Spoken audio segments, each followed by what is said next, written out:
Why hasn't anyone over the years said that भैया रगड़ कर धंधा खड़ा किया, एक profitable real business out of stories और खुद से किया है और एक टीम खड़ा किया है.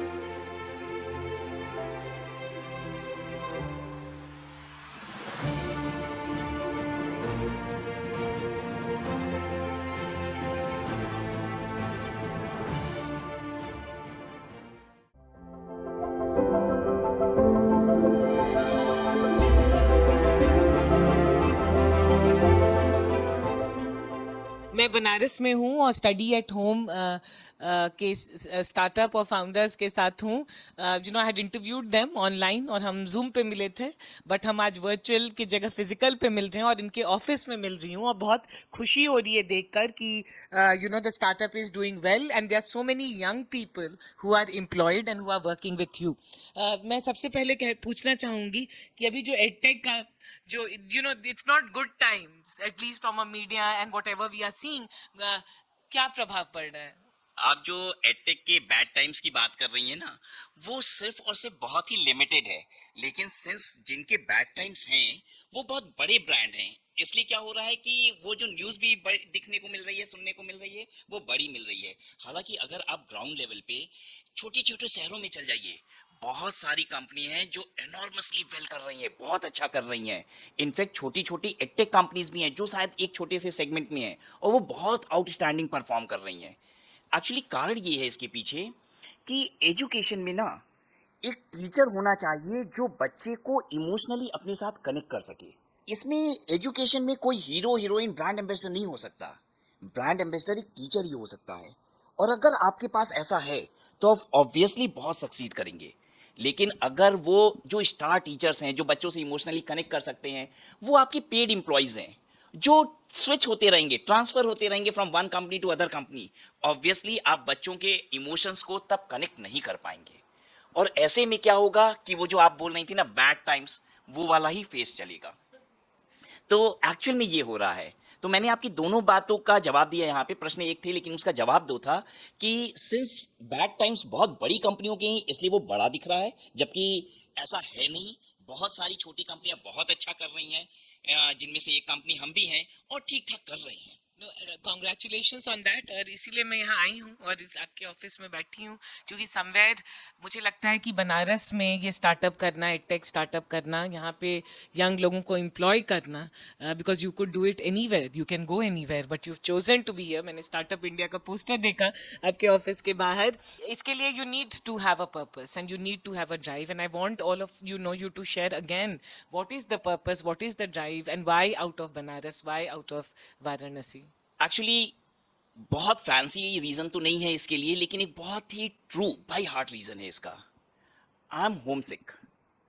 और शायद मेरे लिए इनिशियल फेजेस में ये पॉसिबल नहीं था कि अपनी फैमिली को छोड़ के हम बाहर जा सकें. लेकिन ग्रेजुअली ये बात समझ में आई कि yes, I was meant to be at this place.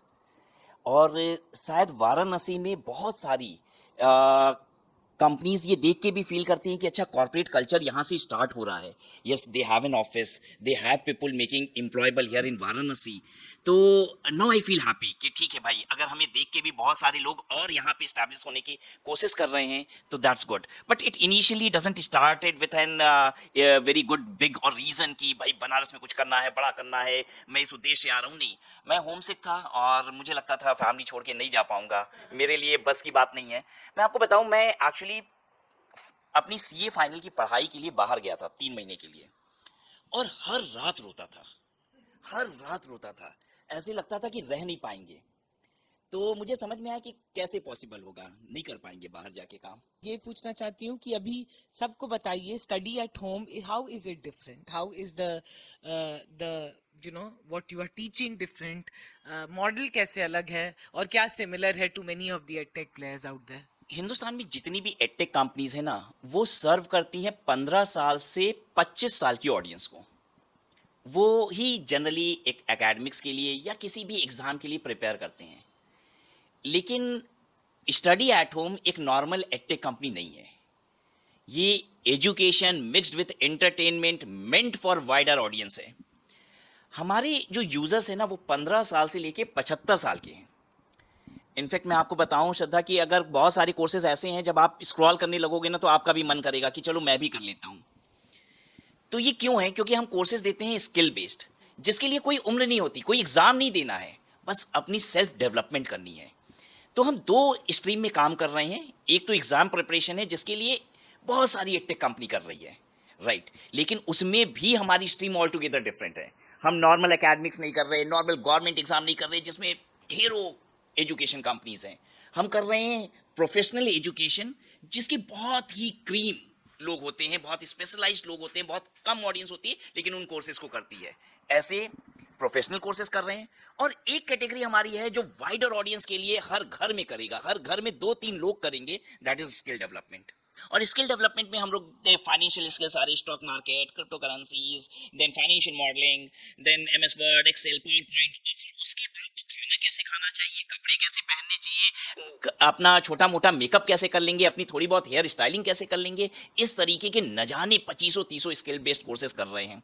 उसको अंग्रेजी बोलना से लेके, नॉर्मल अंग्रेजी बोलने से लेके इफेक्टिव कम्युनिकेशन तक सिखा डाल रहे हैं। दैट हम लोग का पर्पस सिर्फ ये नहीं है, we want to make a platform which becomes the OTT for education. जैसे लोग ओटीटी पे जाके मूवी देखते हैं, we want to be the Netflix of education, Netflix of learning I should rather say, जहाँ बच्चे यहाँ एक सब्सक्रिप्शन बाय करें, ठीक है, मंथली या ईयरली, और उनको an number of skill development courses they can access. कभी वो ये पढ़ रहे हैं, कभी वो कर रहे हैं। सी इट मे हैपन कि घर पे एक सब्सक्रिप्शन ले लिया गया है एंड उस फैमिली मेंबर के हर लोग पढ़ रहे हैं। मम्मी स्पोकन इंग्लिश सीख रही है, बेटा फाइनेंशियल मॉडलिंग सीख रहा है, पापा स्टॉक मार्केट सीख रहे हैं। तो we want to revolutionize education in a way कि हर घर में एक ओटीटी प्लेटफॉर्म हो एजुकेशन का, जहाँ सब कुछ मजे से पढ़ सके। तो जो बच्चे या पेरेंट्स जो फालतू में टाइम दे रहे हैं मूवीज पे, अननेसेसरी टाइम किल कर रहे हैं, they will become productive and that too कि वो इंजॉय करते हुए कर रहे हैं। It's not somebody sitting very seriously and teaching, is like वो फन भी कर रहे हैं, ठीक है, we have the funny element as well, entertainment as well, and साथ में वो सीख भी रहे हैं। तो that's how we want to cater all the audiences. हम लोग लोगों की आदत को चेंज कर देंगे। जो समय लोग बाकी ओटीटी प्लेटफॉर्म पे बिता रहे हैं, ख़राब कर रहे हैं, उनकी जगह पे हम उनको दूसरी वेब सीरीज़ देंगे। वो सीरीज़ होगी एजुकेशन की। 20 घंटे में ये स्किल ऐड कर लो, 15 घंटे में ये स्किल ऐड कर लो, इस तरीके की चीज़ें करेंगे। In fact Reliance has even joined us for this venture. और आपको जान के ये बहुत खुशी होगी कि आने वाले दिनों में, may be in a months time, Netflix का आइकन जहाँ पे, जब आप जियो एसटीवी बॉक्स को आप ओपन करते हैं तो जहाँ पे नेटफ्लिक्स का आइकन है उसके बगल में एक आइकन होगा study at home. And so इससे लोगों तक हम पहुंचेंगे और आदत चेंज होगी। मतलब विजन ये है कि लोगों की जो आदतें हैं जो दूसरी जगह पे जा रही है, उसी टाइम को यूटिलाइज करेंगे और लर्निंग में कन्वर्ट करेंगे। मेरा यूजर हर घर में एक नहीं होगा, मेरा यूजर एक ही घर में कई सारे होंगे, परिवार बैठ के देखेगा। ऐसी चीजें बना रहे हैं। Very nice and genuinely very inspiring.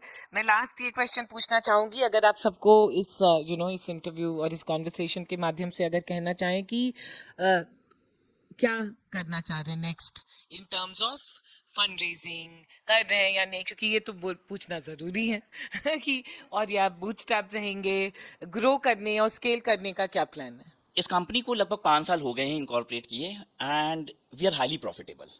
ठीक है, highly profitable in terms of, highly इसलिए कह रहा हूँ क्योंकि हमारी जो जीपी है वो तकरीबन 70% के आसपास बैठती है। और एक्चुअली इस बिजनेस को मैंने स्टार्टअप की तरह डेवलप ही नहीं किया है। मैंने इसे स्टार्ट किया था एक धंधे की तरह, भाई ये करने जा रहे हैं, पैसे कमाने हैं, खूब पैसे बनाने भी हैं इससे, ठीक है, और साथ ही साथ मासेस को हेल्प भी करना है। मतलब सिर्फ ऐसा ही नहीं है कि इस बिजनेस से पैसे बना रहे हैं, हमने मासेस को हेल्प भी किया है। वो प्रोफेशनल क्लासेस जो बेसिकली 50-50 हज़ार रुपए की होती थी, वो हम 4-4 हज़ार रुपए की देते हैं। दूसरी चीज, 500 रुपए में, 400 रुपए में इतनी बेहतरीन स्किल्स दे रहे हैं। ऑब्वियसली एक मूवी की टिकट की प्राइस उससे ज़्यादा होती है। That's what we are doing and we are making good profit. हम लोग तो 20% का नेट प्रॉफिट आफ्टर टैक्सेस भी बना रहे हैं, ठीक है। 5 साल की जर्नी में 1 करोड़ रुपए से ऊपर का इनकम टैक्स पे कर दिया है। सरकार को भी, मतलब गवर्नमेंट की इकोनॉमी में भी हेल्प कर रहे हैं। मतलब हम वो स्टार्टअप नहीं है जो फंड लेके, बिना फंड लिए और बूट स्ट्रैप चल रहे हैं अब तक। हाँ, लेकिन एक बात समझ में आती है कि funding gives a next level to any business, ठीक है। हम अपना एक शोरूम चला रहे हैं, मान लीजिए एक ट्रेडिशनल बिजनेस कर रहे हैं, एक शोरूम चला रहे हैं, बहुत अच्छा चला रहे हैं, खूब कमा रहे हैं, लेकिन अगर उसको, उस शोरूम को पूरे हिंदुस्तान में फैलाना है, ठीक है, तो ऑब्वियसली फंडिंग चाहिए, भले हम कितना भी कमा रहे हैं। तो if I have to take a next level with safety net, अभी मैंने दूसरी बात कही आपसे, सेफ्टी नेट, फंडिंग से ना ऐसा सेफ्टी कवर बन जाता है कि इंसान डरता नहीं है खेलने से, खेल जाएंगे। अदरवाइज जब बूट स्ट्रैप्ड कंपनी होती है तो उसे डर रहता है कि भाई मेरे पॉकेट का साइज जो है वो लिमिटेड है, ठीक है, इतना अगर जला दिए तो हम जल जाएंगे, राइट। तो वो सेफ्टी नेट एक तो फंडिंग बना देगा। That's why we are planning to go for funding also, and this funding would eventually मतलब take us to at least 5x with immediate effect. मतलब कि मुझे लगता है कि in the coming 9 months of time we can grow up to 5x with funding, and this is what our next plan is. Yes, looking to go ahead with fundraising to take our startup to the next level. You know, last but not the least, मैं वाराणसी में हूँ, मैं फिर से पूछूंगी, what is, what, you know, of course हम सब सुनते हैं challenges क्या क्या हैं, but what is the strength of doing a startup from here? अगर आप वाराणसी में स्टार्टअप करते हैं तो सबसे बड़ा बेनिफिट, लोकल लेवल पे आपको कोई भी कंपटीशन नहीं मिलेगा। तो आपको इनिशियल लेवल पे कम से कम वाराणसी में आपकी पॉपुलैरिटी बन जाएगी, फिर नेक्स्ट लेवल आपकी ईस्टर्न यूपी में पॉपुलैरिटी बन जाएगी, और यहाँ की पॉपुलेशन इतनी बड़ी है, सिर्फ यूपी और बिहार की अगर हम पॉपुलेशन ले लें तो शायद एक मेजॉरिटी ऑडियंस आप यही कवर कर लेते हैं। तो यहाँ से आपकी रीच जो होगी इन एरियाज पे वाइडर होगी, एंड इवेंचुअली अगर यूपी बिहार पे कब्जा है तो आप भारत पे भी कब्जा कर लेंगे, ये हम लोग पॉलिटिक्स से भी जानते हैं। Thank you so much, Raj. Thank you so much, Tripti. It was wonderful talking to you, and all the very best to study at home. Thank you. Thank you so much. Thank you so much for coming here. I mean, like startup like us, you coming and taking the interview is nothing like a dream or nothing like an achievement for us. Even I was discussing, Hara, that we have done something good, and this is the testament what we have done for the 5 years that you are coming, covering us and sharing our story to Bharat, to people of Bharat. So thank you so much for giving your time, coming to our office. My people are very, very excited and happy to meet you. So thank you so much, you and your story, obviously, for having us with you. Thank you so much. Interview हो गया तब लग रहा है कि yes we have seen Shraddha Sharma live, otherwise नहीं लग रहा था कि this would happen. Thank you so much for coming, thank you.